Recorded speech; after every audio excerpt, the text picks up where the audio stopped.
What's up, everybody?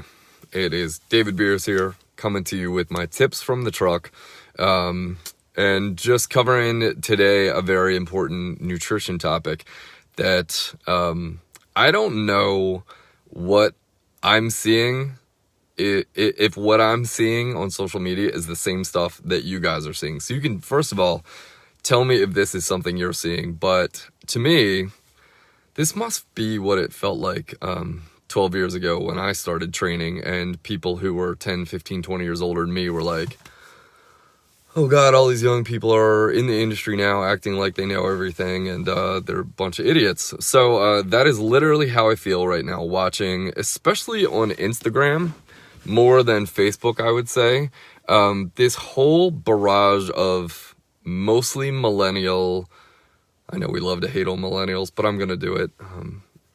Mostly millennial nutritionists, dietitians, nutrition coaches, and this whole new wave of information that they're giving out. And I know the point they're trying to make, and I'm actually with them on some of the points. The longer we do as a country, this whole nutrition information, fat loss, fitness, nutrition, it gets more nuanced. There are more ideas brought to the table. Many ideas are dispelled. Some of some good ideas have disappeared from logic, and some great new ideas have been added. But there's some real trends in what I'm seeing from the fitness nutrition industry that, while I understand the point they're trying to make, it absolutely drives me batty. So I'm going to tell you why. Yes, there absolutely are good and bad foods. I completely reject that notion that there's no bad foods. And so look, if you're not witnessing this, just know that this is out there. A lot of people nowadays are trying to say cheat days are a terrible idea. No food is good or bad. You can eat whatever you want and make it fit to a math equation that will help you burn fat, stay lean, keep your muscle, whatever. And that a lot of this is motivated out of the stop shaming people, out of the diets shouldn't be miserable, a lot of good ideas. So fat shaming, absolutely. I'm glad that's being attacked. Dieting the way it was done in the 80s and 90s, I'm glad that's being attacked. To some extent, I understand the need to question what's good and what's bad food. I do think the fitness wellness industry, I'm in both sides. I'm in the wellness industry with acupuncture. There's definitely some claims that got made in the last 20 years since I went to acupuncture school that I'm like, kind of ungrounded, and I don't know the validity to it. Okay, well, let's get to the take-home message. If there really are no bad foods, here is my gigantic problem with this. I'm going to stick to my talking points. So if you only think of fat loss, first of all, fat loss shouldn't be the only goal. Muscle retention, and probably anybody over 40, if you've been paying attention to me, your first goal is add muscle, and then burn fat, and then maintain that physique. So if the only thing that matters is calories, right? Calories are the only thing that matters. So you can theoretically eat McDonald's for breakfast and still burn fat that day, or eat pizza for lunch and still maintain your body weight. Cool. But number one, I'm going to go through a bunch of talking points here. Number one, did the idea of nutrients just get lost from the list? Did all of a sudden nutrients just disappear as a meaningful fact to me? I mean, did we get a little out of control with antioxidants and micronutrients? And, you can parse this stuff out and drive yourself crazy worrying about a lot of different details that don't matter. But my God, did nutrients stop mattering?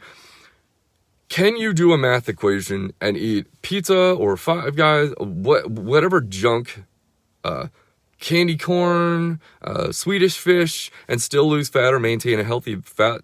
Absolutely. Here's the problem. Number one, nutrients actually matter. Our body is supposed to take food and turn it into energy, and I, for one, believe you get piss poor energy from junk food. Okay, I don't think that's outlandish. I mean, does anybody have an embodied phenomenological experience of eating what I would call a bad food and not feeling good from it? Unless I'm the only one, man, I think that's still a very valid problem. So nutritionists making a case for everybody to start eating crap because they can fit it into a calorie balance for the day and maintain weight, I don't know if these people just don't have any clinical experience and they're just new to the table, but you train aging adults, this might hold up true at 20 years old, but you train aging adults with wrecked metabolisms, blood sugar issues, metabolic disorders, all this stuff. This is problematic trying to encourage people to eat crap and fit it into their diet balance. Nutrients matter. The quality of what you eat matters. So let's talk about this. Okay, so fine. You go ahead and you eat pizza for a day. You're gonna take a calorie counter and you're gonna fit one slice of pizza in that calorie counter. Number one, here's my big problem with this. No bad foods. Just throw it into the calorie counter. Number one, are you telling me you're gonna be able to maintain just having one slice of pizza very well, day in, day out? Whenever you want it, you're just gonna go, today I'm gonna do, Taco Bell, and tomorrow I'm gonna do McDonald's, and right now I really have a hankering for a, Little Debbie. So how many of you have the experience of eating what I would call bad food, and then your body created an incredible craving for more of that thing? The problem with bad foods, which I do believe exists, is that they make your body want a hell of a lot more of it. Rarely do I ever eat sweet potato, beef, like a nice cut of steak, some broccoli, and I don't know, whatever else I might throw on my plate and go, oh my God, it's 9 o'clock. I've got to have more broccoli. No, because you just nourished your body with food, not a science project. So can you throw in a calorie counter? Sure. You'll make yourself crazy if you try to throw in a little bit of junk every day. Yeah, sugar. The problem is when you eat this stuff, it makes you want more of it. That's actually one of my pieces. So we know about cravings. Oh my God, what am I trying? The fast food industry made a killing on destroying our health over the last half a decade or more because of the trifecta: sugar, fat, and salt. When you put those three things together, sugar, fat, salt, fried food, sugar, salty. I don't think sugar, fat, or salt have to be bad in any way, shape, or form alone in and of themselves. Sugar would probably be the one I'd put an asterisk next to. But you put those three things together, you get cravings. You don't have a little bit of McDonald's and feel good and only want a healthy smoothie and, piece of chicken, rice, and vegetables for dinner. No, you want more crap. Sugar, fat, salt literally makes the body want more of it. So it is the nutrition industry is trying to say it'll ease suffering if you start saying, well, there's no bad foods, there's no judgment, I'm a good boy, I can eat whatever I want because I'll fit it into my calorie balance. They can say that all they want. You will make I'm going to tell you the exact opposite. You will make your daily suffering and battle with nutrition and willpower and staying on a plan 10 times harder when you eat bad foods. That is why they're bad foods. Bad foods make you want more of them. They carry no nutrients, and they make it real hard to get the right amount of calories in that day. Huge problems. Okay? So, second problem. So let's say you do successfully go to Taco Bell that day. I don't know why you'd go to Taco Bell. Maybe you love Taco Bell. And you have, a couple of tacos, a couple of taquitos, chips, this and that. So you probably just blew half your day's calories. We'll be generous and say 1/3 of your day's calories and probably 2/3 of your daily fat in that one meal. Now the rest of the entire day, your body's going to have cravings, and then you're going to what? Feed it the other half of the calories over the entire rest of the day. Do you know how starving you're going to feel? You're going to feel starving. You have low nutrient quality, poor quality foods, and then the rest of the day, you got to get by with, let's say, 800 more calories. Good luck. You will be ravenous, pissed off, miserable, craving. Skin probably feels gross. Your energy probably feels gross. If you pay attention and you do this often, your mood follows. Your bowels get worse. You don't want water. You want other tastier drinks. Like, You see this whole, you just pulled this one string and you create all these problems. So this is, again, I think the millennials, picking on millennials, I think this whole new wave of nutritionists, dietitian, fitness expert who are saying there's no bad food, you're not a bad person. They have zero clinical experience. They are not talking to people over 20 years old. They are not working with people in the trenches. They're brand new to this. They have theory and philosophy. They do not have hands-on skills. I'm going to tell you right now, if you want to reduce suffering around nutrition, because that's a great way to phrase it, reduce suffering around nutrition, eat real food. Eat food that's nutrient dense. Eat food that you prepare. Yes, some can come from a can or a bag. Totally. I can teach you how to eat some out of a food or bag. I can tell you how to integrate some of this stuff that I would call bad foods into your diet in a way. Because here's the one piece of it that's right. I think most of us will maintain a long-term nutrition, I like to call it nourishment plan, that incorporates some bad foods into it when you build healthy habits around that and you choose when and how much you're going to have that stuff. I have been doing this for 12 years myself with my wife. I've actually gotten leaner. I'm 45. I'll be 46 this year. I am anywhere from 5 to 12 pounds lighter than I was a decade ago. And it's not because I lost muscle. So I've cleaned up these habits and I still absolutely have beer when I want it. Not when I want it. I have beer at times. I have pizza or Five Guys or sweets. I have these things, but not every day. Not every day.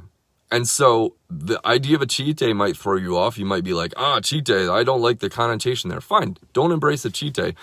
I do think you want to find some balance where some foods that you want that aren't necessarily on the really good, healthy yes list, you need to have some healthy balance where you learn to integrate them into your diet, but it can't be on a daily basis. I'm going to tell you one trick. I've had so many clients who, this idea sounds, oh my God, this is bad, who go whole hog off of all added sugar. And I don't mean carbs. I don't mean fruit. I don't mean rice, whatever. I'm talking sugar. They'll go off for 2 to 4 weeks. Every one of them to a T. Here's what they say. It was really hard for a few days. Got, nasty cravings, and then that chills out, and then they start wanting more water, and they start finding it very easy to make healthier cooked meals, and their cravings chilled out. Their need for that sugar has completely disappeared, all but disappeared. Joint inflammation, better. Gut health, bowels and or how your stomach feels, better. Energy, mood, better. Workouts, feel better on the body.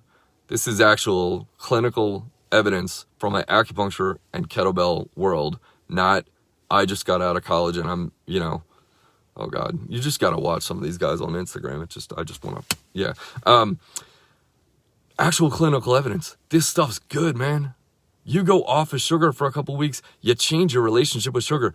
It's not a fight. The fight is the person who says, I just want a little bit of Ben & Jerry's every day. Watch the internal fight that person goes through. Or I just want to be able to eat a piece of pizza every few days. Watch the internal fight. That person versus my client, I have a client who went off sugar, who then maintained it really easily for a couple months. Knee pain, 90% better. Weight, down. Workouts, easier. Mood, better. Stress, better. She's not fighting. She went through a little bit of discomfort, giving it up, a whole lot of ease. Client B, who I'm going to keep this junk food in my life because there is no bad food, man, they're going through internal mind F's every single day, fighting cravings.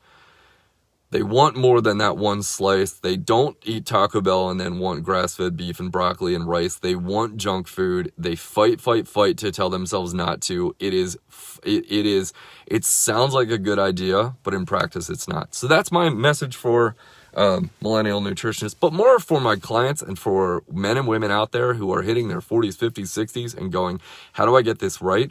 It is not by throwing more junk food in your life and saying, I'm not a bad person. You are not a bad person by eating Swedish fish and Five Guys, and I'm just throwing food out that I like.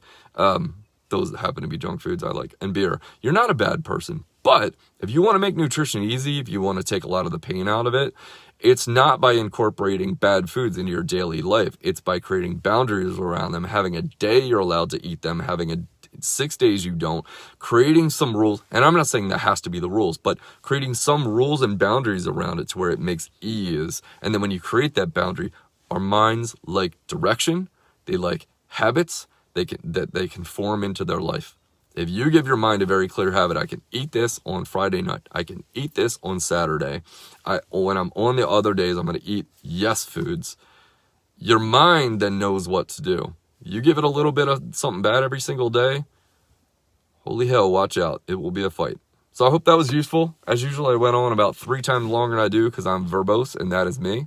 That's my tips from the truck. Hopefully that was useful. And if you learned something or want to give me some of your own anecdotal evidence, let me know how it goes for you, how it's been for you in terms of giving up bad foods or changing your mindset around good and bad foods. Because I, for one, this Gen Xer, will continue to tell this message until I see actual, in the trenches, with clients, real evidence proving to me otherwise. Because right now, 12 years of experience says, there are absolutely bad foods, and you better build some relationships around them if you want nutrition to get easier. That's it for now. Tips for the truck. David Beers, 39-minute workout. Check us out in Ellicott City, Maryland. See you later. Bye.